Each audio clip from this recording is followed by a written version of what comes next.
Hey guys, this is Al again. Haven't posted in a while. I've been kind of busy. One of the things that I did is I went back to England during the summer. I actually went to Goodwood's in September. Spent a bit of time over there. It was great. You know, got to see Goodwood for the first time, the revival. Also got out of the heat because it was just miserable over here. The weather's finally broken. It's actually in the mid-70s now, so it's glorious. And we're getting back on the cars. So there's a few updates that have happened, a few events. Primarily on the Silver Shadow. I actually solicited the help of a friend of mine who's he used to be a helper. He used to work with me when he was younger, and he's a really good mechanic. So I solicited his help to help me start putting these projects back together. So me and him got together last week, and we were able to reseal the carburetors. So the base plate, the rubber O-ring around the base plate was leaking. It's kind of a tricky O-ring. It's a square O-ring. It doesn't really fit great, but we managed to get it to fit to where it now holds and doesn't leak.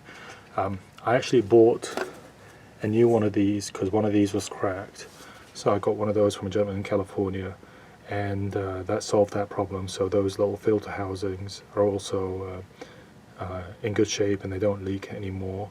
The carburetor is rebuilt, well, you know, kind of rebuilt. It was cleaned out and you know, new floats were added, and you know, everything was just cleaned up inside of it. I wouldn't call it rebuilt. It runs now. It doesn't run great, and there may be a couple of reasons behind that. Some of the vacuum lines are not connected yet, so for that reason it may run a little bit rough for that reason, or it may be because the carburetors are out of adjustment. You know, it's been you take everything apart and you put it back together again, and you never know what's going to happen. So let me plug the battery back in, and we can see if we can get this thing cranked up, and you guys can give me your thoughts on how it runs. So the fuel pump's running. Don't hear any kind of leaking anymore. Hear a little bit of air.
So I hear a tappy sound, so I got a funny feeling that my brake fluid level is bone dry,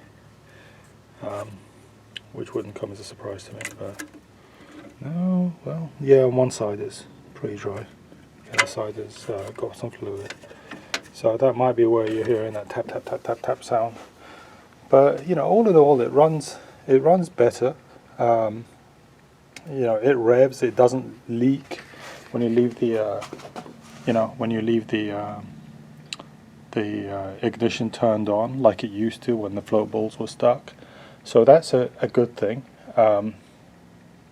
So hopefully I'll be able to figure out the vacuum lines and then get the thing, to a point where I can put it back on the lift and start working on the rest of the braking system, and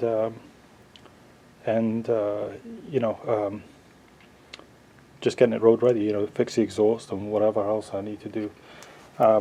While this car was down, while I was out and not doing any updates, I actually ended up dismantling a 73 Mercedes-Benz 280 SEL, which I kind of needed to do anyway, because I need to dismantle some cars. But the main reason why I did this is because I had somebody contact me that had a 67 250 SE that was rear-ended, and she basically needed quarter panels, and I didn't really want to start cutting the car up, because you never know where the body man wants to cut from. So I just decided I'm going to strip the whole car down and give it a shell.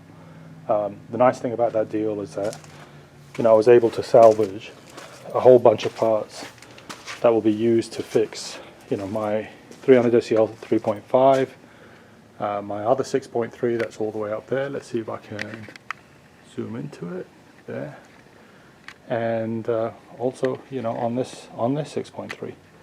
So that should be fun. And then lastly, just last week, somebody decided to rear-end me and ruin my my S55, which I'm not really happy about, because it leaves me effectively without a